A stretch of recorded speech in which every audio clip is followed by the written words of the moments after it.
Good evening, and welcome to this episode of The Chop with Marvin Lee. It's been a minute since I've been with you guys, and it's been a minute, and I'm back. Glad to be back, uh, and I want to talk about some things tonight that that are going to be they matter to me, right? Um, and I'm actually doing. I don't know what this thing is doing here. Guys, give me just a second. I need to end this stream and I'll be back just in one moment. Or actually, no, we're not going to do that. We're going to remove this one stream. We're going to save changes. We'll worry about X next week. Um, but at any rate, um, this episode, I want to talk about what faith is. I've been away for a minute. A lot has been going on. I've had some significant changes in my life. I've had some significant events. I've reached my 51st birthday on August the 6th. Coincidentally, on August the 7th, the CHOP celebrated its 1 year anniversary, and I didn't do anything special for it because I was dealing with some things. And that's okay. You know, it's okay not to be okay. It's okay to take a break. It's okay to just be sometimes, and I found myself dealing with a lot of personal issues. Nothing's crazy wrong. In fact, things are right. And that's kind of what I want to talk about tonight, and being able to get to a place of vulnerability where it's like, you know what, I'm talking about faith, and one definition of faith, it's biblically speaking, faith is a belief and a trust in God based on evidence, but without total proof. The Bible defines faith as confidence in what we hope for and assurance about what we do not see. Now, disclaimer: as I am reaching out to you guys, my opinion is just that. This topic is faith, but I have an opinion on that topic, which is why I have a podcast. But it's important for me to let you know or to remind you that anything that I say is my opinion. However, my opinion is shaped by my experience relevant to the topic. And that's not to say that I'm right. That's not to say that I'm wrong. That's not to say that you're right. That's not to say that you're wrong. But according to whatever your experience says, is going to dictate your trust or your truth according to what the topic of faith is centered around. So again, with me, from that religious aspect, we already talked about the biblical aspect. Religious faith is confidence based on a perceived degree of warrant or evidence. Confidence based on a perceived degree of warrant or evidence. Skeptical faith is simply belief without evidence. I don't have the proof. I don't have the proof, but I believe. I don't have to see it. I believe it. I can't see the wind blowing, but I can feel it. I know it's there. I can't see my heart beating, but I can feel it. I can't. I don't know how a lot of systems and a lot of processes operate, but what I do know is that based on my experience in any situation that I've been through, not having evidence as to how things were going to be when I come out on the other side, all I knew is that if I keep moving forward, I'm going to be okay. And that is what shaped my opinion on the topic. Again, it's skepticism. Faith is simply belief without evidence. Belief without evidence. And there's been times past where we've shied away from, a lot of us, and I can say me, I've shied away from talking about faith. Why? I've shied away from it because a lot of different reasons. I grew up in South Carolina, and in the church that I come from, my faith was based on what other people thought, what other people told me to believe. It wasn't about a personal experience at that point. Until I really sought out God for myself. Normally I say the God of my understanding, but you know what? My faith, I have faith in God. That's me. This is my story. This is my truth. So I'm not here to offend anybody. And if you're offended, that's not my problem. That's something you need to look at and you need to work on. But that's not my problem. I'm not here to offend. I'm here to share. I'm here to encourage. I'm here to motivate, whatever that looks like. I don't like confrontation, but I don't mind confronting it. But again, this is my experience. So when it comes to faith with me, another phrase, faith is more than an intellectual agreement, and it expresses itself in everyday life. It works through love to produce tangible evidence of its existence. Now, having said that, I have faith in God. I cannot see him, but I know he's real. How do I know he's real? Because as I understand it, as I know it, God is love. And at the end of the day, I cannot say that I love God if I don't love people. But because of that love that's in me that I don't always know how to articulate, that I don't always know how to um, express, that I don't always understand, uh, I know that's God. And for me, because I know who God is, I don't have to look far to find him. And now if we want to break down situations and circumstances in our lives, and I bet y'all are like, I want him to get to the meat and the potatoes. Well, see, before we can get to the meat and the potatoes, I got to give you the milk first. You know, I got to be able to help you digest the things that I'm talking about. Because if you think about what you've gone through in your own life, you have proof. um, You had to believe in something before you got the evidence of the thing that you were believing for. I have to believe that somehow, at the end of the day, no matter what I'm going through, I'm going to be okay even when I'm falling apart. I don't know what's going to happen, but I have to know that I'm going to be okay. I'm crying on the inside, but I know that I'm not going to, in order to get to where I'm going, I got to go through something. And where I am lately, it seems like God is tearing things away from, let me say it this way, because God doesn't tear things away. Well, let me not say that either, because God can do whatever God chooses to do. But there are things being stripped out of my life. And when I imply that God is stripping or God is taking something, it's because I refuse to give it up. There are things that I've held on to, whether it is old patterns of thinking, whether it's been old people, whether it's been old behaviors, no matter what it is, I've been holding on, and I've been standing in my own way, not able to see things. And I want to share a situation with you guys. You know, I just went through another repossession. Then I wasn't going to talk about this, but see, there ain't no way I can come on here and talk to y'all about who God is and talk about having faith and never talk about the things that I have to use my faith for, right? The same way that I have to use faith to understand that I'm going to go to bed tonight, I make my head's going to make it to the pillow without using another substance, because a lot of y'all know my story. Yes, I was heavily addicted to heavy drugs.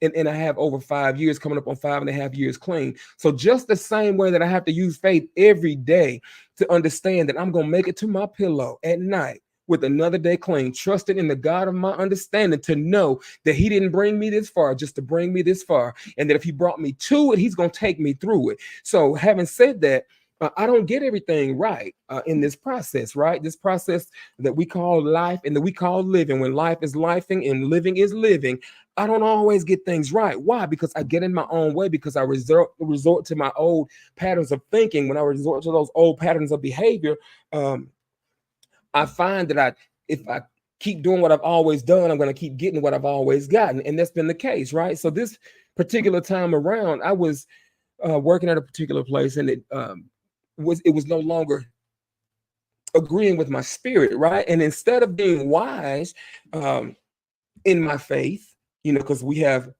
there's wisdom, we should always execute and utilize wisdom when talking about faith. We can be foolish in our faith, right? And I made a foolish decision, and I can say that now. But one thing I can say, you're going to see the testimony in this after I share this story, because there's a scripture in the Bible that says, many are the afflictions of the righteous, but the Lord delivers him out of them all. Even if there is an affliction that I inflict upon myself, God is so merciful. Nothing that I can do to deserve it. I can't do anything to change the nature of who God is. I can't do anything on this end to make God's word null and void in my life or in the life of anybody else.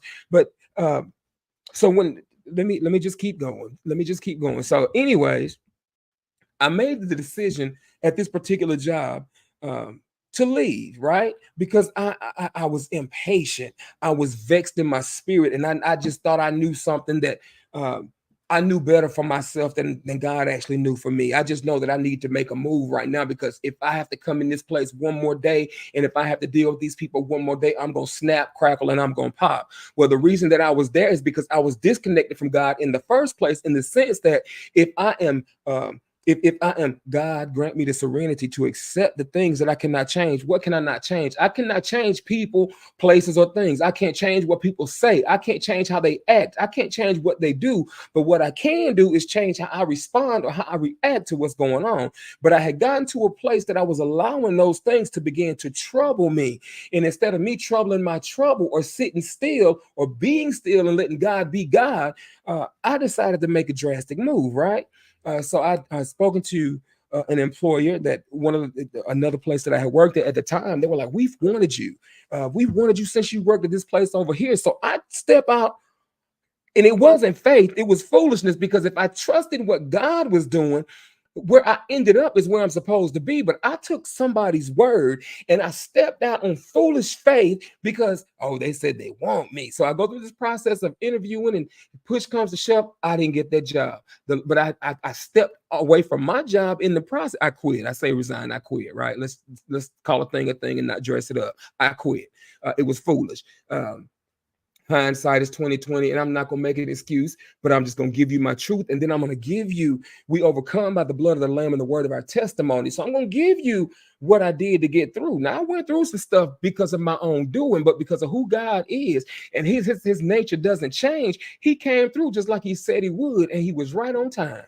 But anyways, I ain't trying to preach tonight, I promise. I just wanted to talk to y'all a little bit and give you some hope. But however it comes out, it comes out. But one thing I'm not going to do is I'm not going to be ashamed of my profession of faith any longer. I'm not going to be ashamed to be who God has said that I am. I've been through too much. I've been through too much to let my light be dimmed or let my shine be taken away. We're not doing that anymore. But anyways, so I quit this job. The job that I was going to, it fell through. Oh my God. So I was out of work a couple weeks more, right?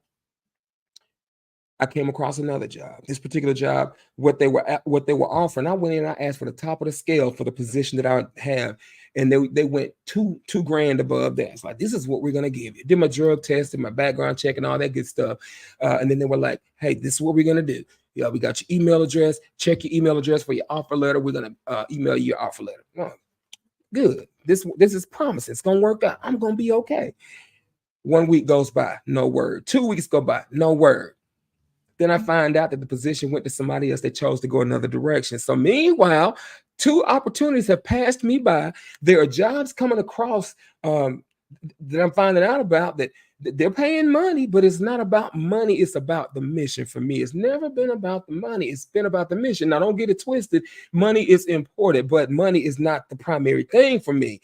The mission is what it has to be about for me. Now, there are times that I have wanted to look at how much money I need to survive, right? Because in the state of Florida, I'm just going to tell you now, it is not cheap. That's all I'm going to say. You have to have a main job, a side hustle, OnlyFans, and commit fraud too. And I'm just not built for a few of those things because I'm not trying to go to the big house. But anyways, at any rate, so I'm out of work. May 31st is my last day at work. These positions are coming along. Certain jobs, I call these people back. They don't call me back. There was another position. I called this man, I guarantee you, like 8 weeks. No, like 6 weeks straight.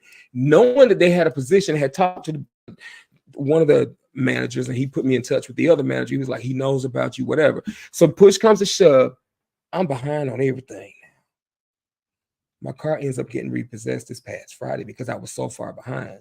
But needless to say, on my birthday, the night before my birthday, I prayed. I'm like, God, this is driving me crazy.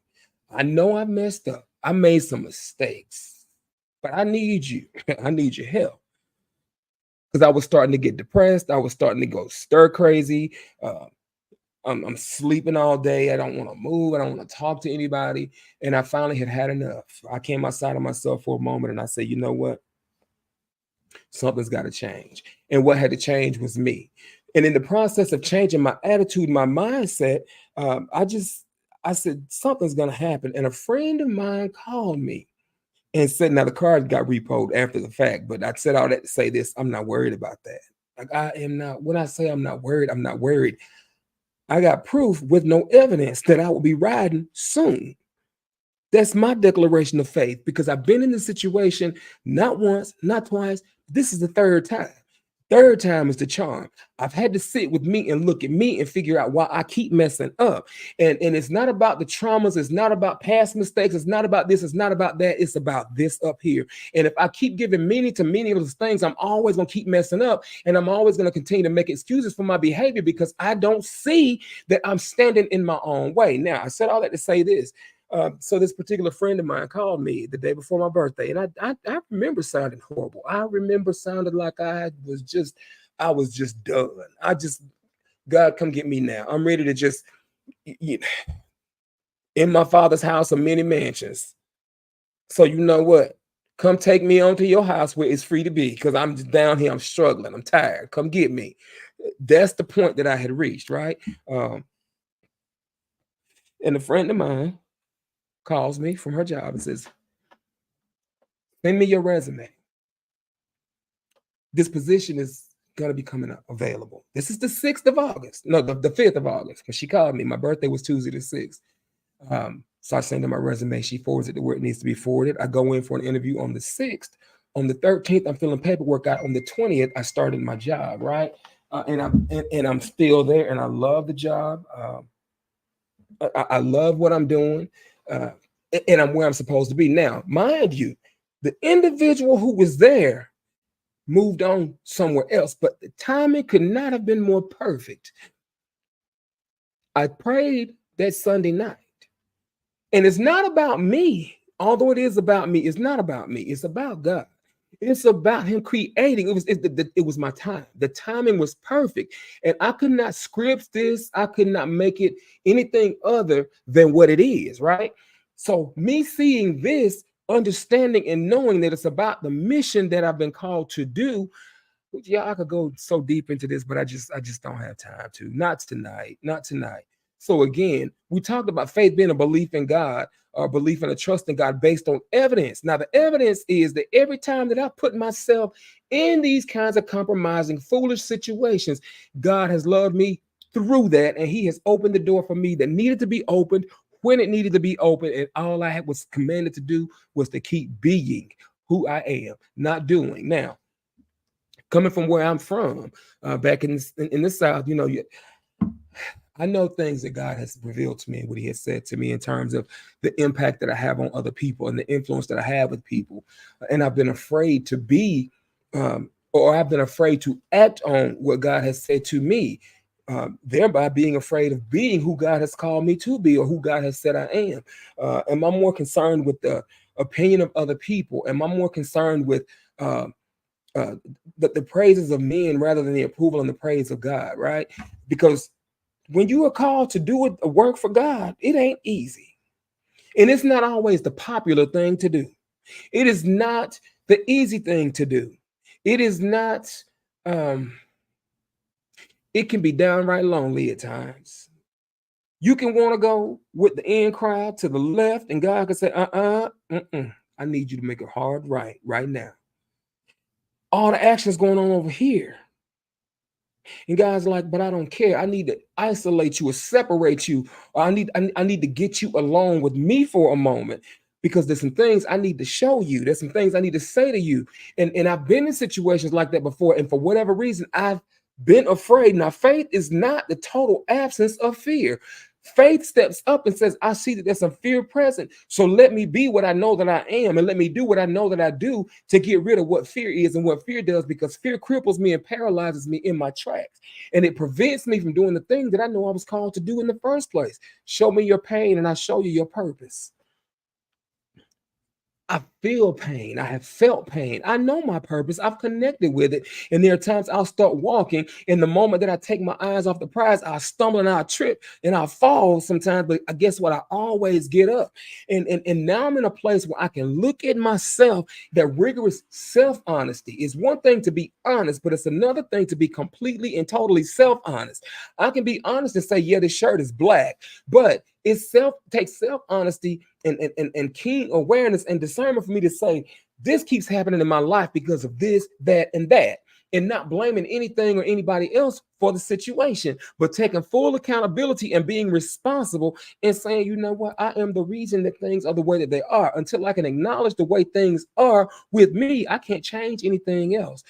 So being in that place where faith is something easy for me now. It's easy for me to to to be able to um, operate in it because I've been doing it. It's like I blindly operate in faith. Um, but I foolishly operate in faith. Have operated foolishly in faith too. Now, what does it mean to be foolish? Now, God will still look out. Because it's about what is my intention. What is my intention, or what was my intention? Um, the intention. I really thought that I was moving out on the right thing at the moment that I decided to quit my job. I was impatient. And I'm grateful that God had mercy and had grace for me. And I have grace for myself, but I also am learning to give myself tough love too. I'm having to have conversations with myself like, now, Marvin, what you did was dumb beyond dumbness. What do you really have going on? See, that's that self-honesty that I got to talk to myself like my true friends, my close friends would talk to me, the ones that know that there's more in me, that I have greater potential, that I'm allowing to be revealed or to be seen or to manifest, right? The ones that see my greatness even when I can't see it. And it's like, no, no, no, no. I'm calling you up higher. And I do this for other people. And the thing that I do for other people, I forget to do for myself at times, right? And I'm learning in this process of faith and trust and walking with God and cultivating that relationship. I'm learning how to to come up higher myself, to power up myself, because there's so much that is in me. In my 51 years of existence, I have seen too much, and um, I've been called lucky so many times, and I have to remind people that I'm not lucky. I'm favored. It's a difference. What is favor? You might ask yourself. Favor is when God's hand is on your life, God's gifting, God's calling, whatever you want to call it.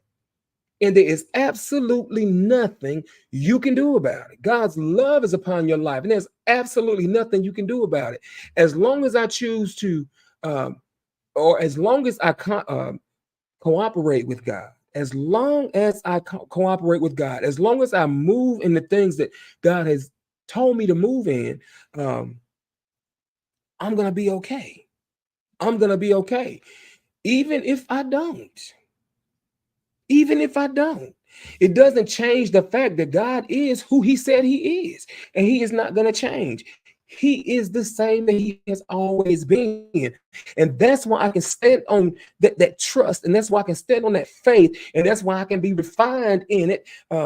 Because I know God's going to chasten or correct, reprove those that he loves. Why is that? Because as an ambassador of him, I got to look like him. I got to talk like him. I got to sound like him. I got to walk like him. Why? Because there's a category of people. There's a demographic of people that they need that love, right? So I can't tell you who God is to you. I know who he is to me. I don't care whether you believe or not. You don't have to believe in God for God to believe in you. You don't have to love God for God to love you. You don't have to understand God for God to understand you. At the end of the day, you just be a part of the process, and you don't have to.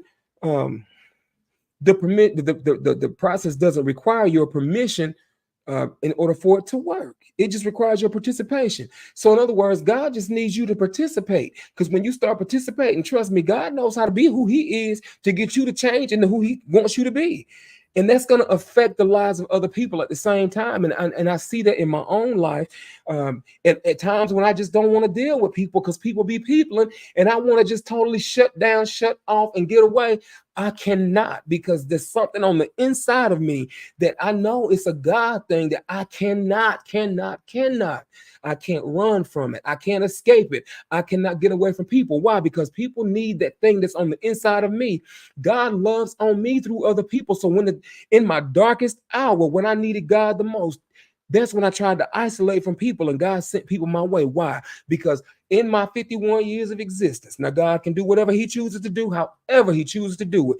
But I've never seen God get up off his throne, come down here and hand deliver me himself whatever I needed. How he does it is through other people. So the very people that I try to disconnect from, disengage from, and cut myself off from are the very people that God is trying to show himself to me through. And I have to be aware of that. Now, why would I allow myself to isolate, or why would I shut that down or shut that off? Pride and ego. So in this process that I just came through, I'm learning how to sit with Marvin. I'm learning how to go deeper with Marvin. I'm learning how to be more real with myself, because I can't be real with you if I'm not real with me. I can't ask you to do something that I'm not willing to do for myself. I am in a 12-step program, and I have actually happen to sponsor other men. I cannot ask any of them to do anything that I'm not willing to do myself. I cannot ask them to do anything that I'm not capable of doing myself. And then look at them any kind of way because they didn't do it this way, they didn't do it that way. At the end of the day, my only job is to love you where you are, be tolerant, help you understand what you need to understand, and keep it pushing. That's it. Now, again, I'm this in this place that I feel this amazing shift. It's a shift unlike any shift I have felt prior to this. Hey Tracy, hey Daryl. I've been going so fast, furiously, and hard that I totally didn't realize that y'all were here. And you're absolutely right, Tracy. There's nothing that I can do about God's favor but walk in it. Because favor ain't fair. Favor is gonna cause people to not like you. But that's not my job to worry about whether people like me or not. Haters are gonna hate. My job, haters are gonna hate, lovers are gonna love. You can hate on me all day long. I'm gonna love you because faith works by love. How do I know that? Because the God of my understanding, God showed me. He told me that faith works by love. If you don't have love, your faith ain't working. The same way faith works by love, fear works by hate. And I want to be on the right side of the coin. I want to be on the right side of the equation. I want to be all that God has said that I can be. I want to do all that God said that I can do. I want to go every place that he said that I can go. I want to possess every land that he said that I will possess. I want to help every individual that God has brought into my life. Everybody that has been assigned to me, I want God's best and God's blessing for that, because I can't, but we can. I can do all things through Christ who strengthens me. And I know it may not be uh, um, politically correct. I don't care nothing about politics, because when it comes to politics, in the beginning was the word. The word came before politics. So if anything or anybody has a problem with what I'm saying, then that's your issue. Take it up with whom you need to take it up with. But I can no longer deny myself the privilege of being who God has called me to be. There's a yearning, a longing, a stirring that I can't help that is there. And I want to go to the next phase of my life, and I can't get there without acknowledging that. And I've run from it for too long. I've run far and I've run fast, and I've made every excuse in the world. It's because I'm black. It's because I'm gay. It's because of this. It's because of that. And it has to look like what everybody else in the religious church has said it has to look like. And God said, no, I called you as you are, not as you want to be. There are people that are going to take issue with what I just said. And I don't care any longer, because I've spent 51 years of my life caring about what other people have thought about me. When God sees my heart and understands my heart, and he perceives, he knows my intention. And my thing is, as long as I am doing what God has said for me to do, I may not have all the answers. And I may be confused about some things, but I'm going to operate in that confusion until the confusion is no more, until the confusion turns to clarity, because I've done it for too long and I've sat paralyzed doing nothing. And now it's time for me to get up and move beyond where I am. I'm tired of being a sitting duck. And I'm sure that you guys probably are tired of being a sitting duck too. And this is so not the direction that I wanted this episode to go tonight. But again, I wanted to do it my way. God wanted to do it his way. Tracy, I see you. Yes, God will make you uncomfortable in every situation until you walk in your true calling. If that ain't the countrified truth right there, I got so uncomfortable. I'm so uncomfortable where I am right now. And I don't mean, let me say it this way. Never have I been in such a chaotic environment or a chaotic situation and had such peace, because I can finally see where I'm trying to get to. I can see where God has taken me. And I'm learning that in order for this not to happen again, we got to do some real work. We got to go deep within to understand that I'm the problem. It's not you. It's not your political affiliation. It's not your religious affiliation. It's not your sexual orientation. It's not your gender. It's not this, how much money you have, how much money you don't have. It ain't about none of that. It is about me. It is about the relationship, that one-on-one relationship. I don't care what your relationship with God is like. That's between you and God. I only have enough time to focus on my relationship with God. That's it. Nothing else. That's all I have in me right now. I don't know where it's going to take me. I don't know what it's going to look like, but I don't need to know. For 51 years of my life, in the uncertainty that I experienced, and God still came through, how much more so? If there is that certainty and God continues to be who he is, because he doesn't change. And because I know God doesn't change, I'm responsible for changing. But I'm finally at a place in my life that I want to change. I'm sick and tired of being the same old way. When I got sick and tired of using drugs, I made the change. Now I'm sick and tired of being. I'm abstinent from moving mind altering substances, but spiritually speaking, I can be further than where I am. I can be further than where I am. I'm content with my overall life, but I'm not satisfied with where I am, because there's more. And it's okay to want more, but my more, the more that I want, is spiritual, because as long as I go within, I'll never go without. Everything that I have externally is a direct reflection or a direct result of the internal spirit work that I do on myself. And I need that. Not for you or for anybody else. I need that for me. I need my faith to continue to sustain me. I need my faith to continue to propel me forward. I need my faith to continue to comfort me when I feel like I need people, and all I really need is the presence and the love and the embrace of the God of my understanding. Jesus Christ, the anointed one, and his anointing. That's what I need. Even as I am. I don't need anybody else. And I don't mean that in an arrogant manner. I don't need anybody. I want people in my life, but I need God to guide my life.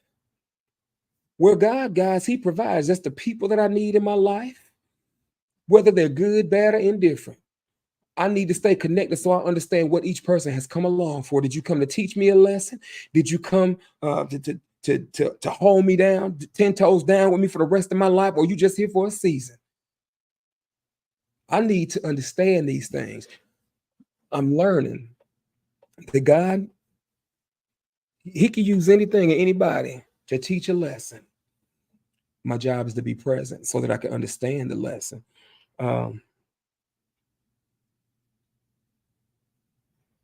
And because of that, I have complete trust and I have complete confidence in God that he didn't bring me this far just to bring me this far. Because I've been through some things, that there have been times that I have laid in my bed and I have cried at night, nobody knowing but God himself. And I still didn't open up and give it all to God. And now I'm finding myself in that position, having to surrender things that I've held on to for no good reason, other than the fact that it secures me. But what it was causing me was to cry victim to a set of circumstances that I was creating. And if I have the faith that I'm sitting here telling you about, then why am I not so quick to give it to God and let him do with it what I can? Because it's killing me. Little becomes much when you place it in his hands. It's a burden when I'm holding it. It's relief when he takes it, but I got to give it to him. And if I have faith that he will do what he said he would do, then it's going to be easy for me to surrender to that. It's going to be easy for me to stop trying to do it my way. I'm sick and tired of having things my way.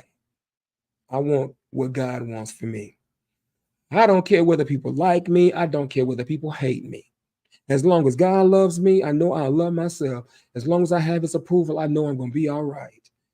I have to look at somebody else and tell them they're going to be all right. But if my words aren't going to carry weight, what am I doing? Who am I? I'm just, no, it is my time. But the only way that my time is going to be what it is if I let God be God in my life, because he's going to be himself, period. But I have to give him access to my life. I have to surrender. I have to surrender. And all surrendering means is to stop fighting. Stop fighting. I give. God, I can't, but you can. And in the process of him canning, God willing, I'll see you tomorrow. God is always willing. But the question is, am I willing to surrender and to submit, to experience what he is willing to allow in my life? I say I trust him, I say I believe, but yet I will not spend any time with him. Why is that? There's an issue with me. And again, it starts, like my friend Tracy says, it starts with transparency, it starts with surrender. And for me, it started with desperation. I'm just tired. I'm sick and I'm tired of looking at the bank account and there's a whole lot more month and at the end of the money. I'm so sick and tired of going further in the hole than I'm coming out on top. I am sick and tired of a lot of things. I'm in good health. And I've dealt with some things, but I have good health. I have positive things going on in the health department, working out things that I need to do and want to do.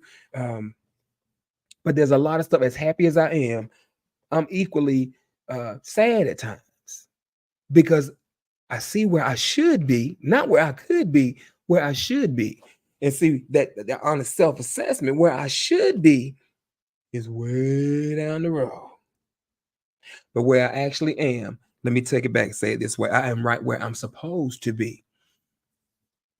Now, God is okay with me saying or believing that I should be further than where I am. Heck, I'm okay with it because I really feel like I should be.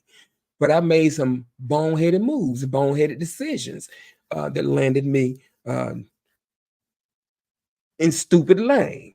I can say that. But one thing for sure, I'm not going to stay stuck on stupid.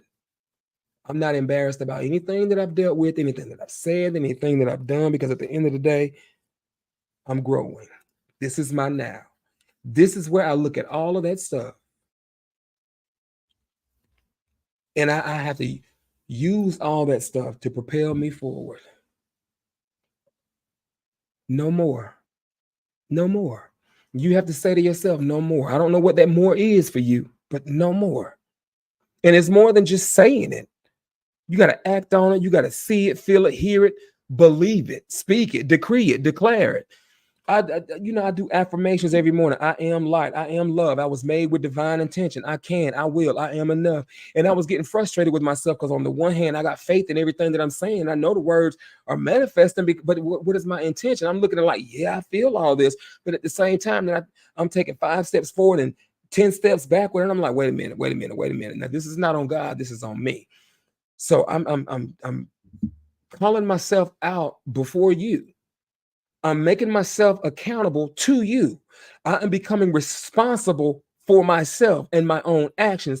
And I'm taking accountability for that because how I am today, see, this is how, again, we overcome by the blood of the Lamb.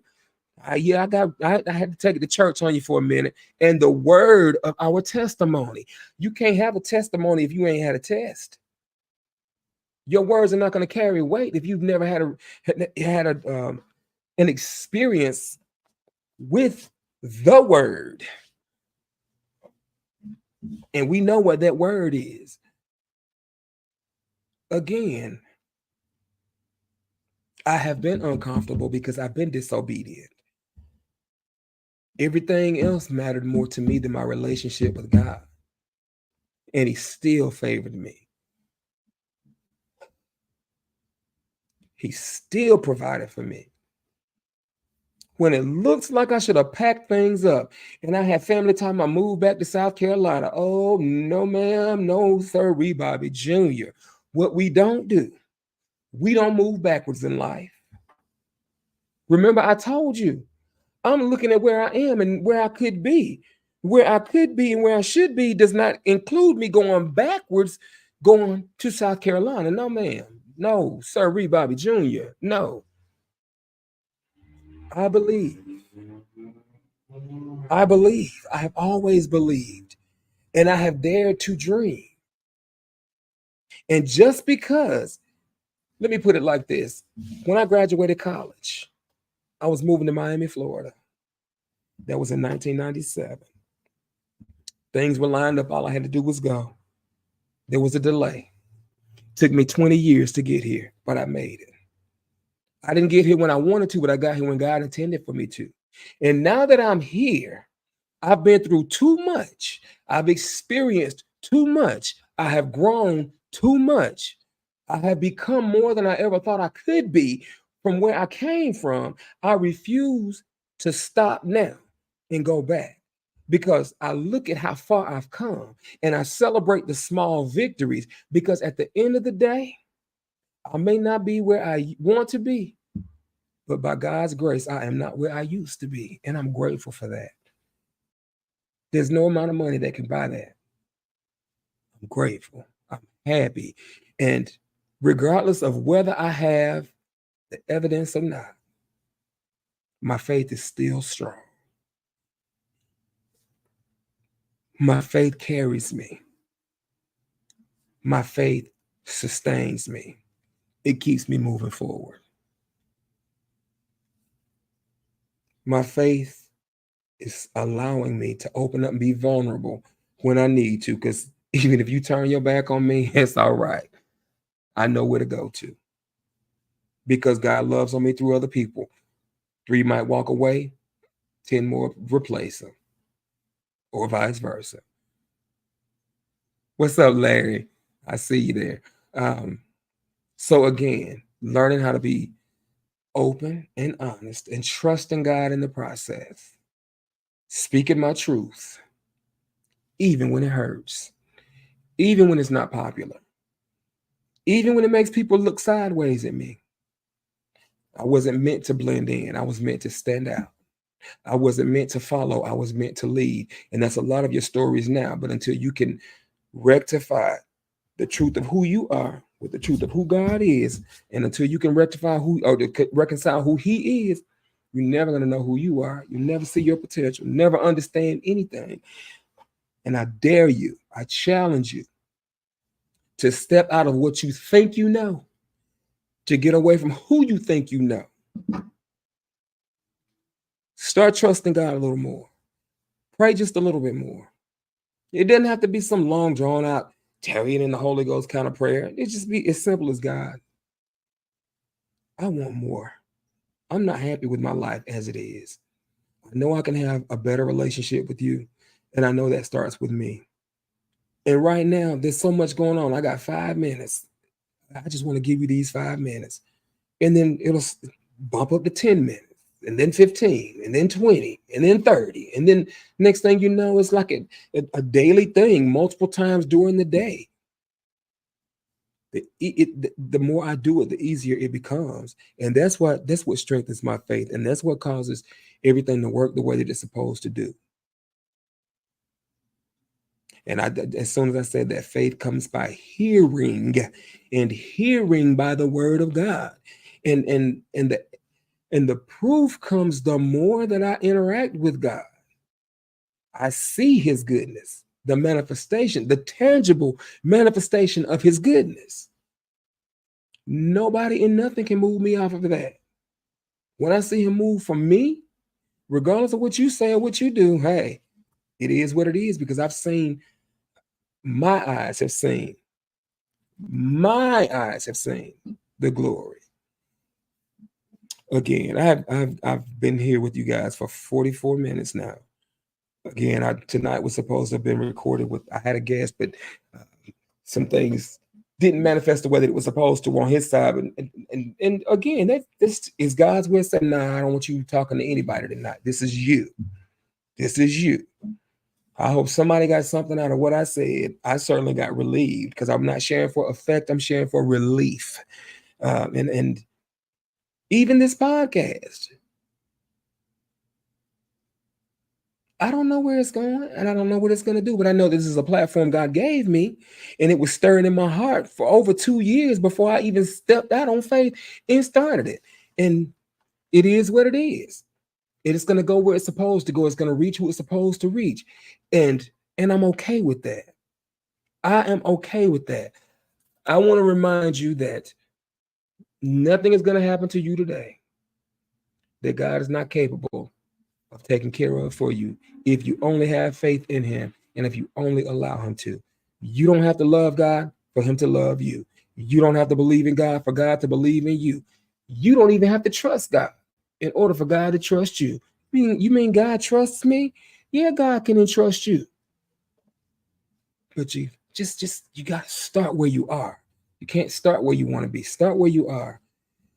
This episode has been one of my most unusual, and which will probably become the usual, but it's been really refreshing for me, and I hope it's been refreshing for you guys. Hope you all had a good day. This is the beginning of a new week. I hope that you guys will have a wonderful remainder of the week. And then if you find yourself in a situation that feels crazy or feels strange, hopefully there's something that I said tonight that may come back to you and get you through that situation. I hope to see you guys here next week, Monday night, 8:30 p.m. It's been a minute since you've seen me. Next Monday, 8:30 p.m., I will be here. My prayer is that you will be here with me. I have faith that you will. I love you. Grateful that you stopped by. Have yourselves a wonderful evening.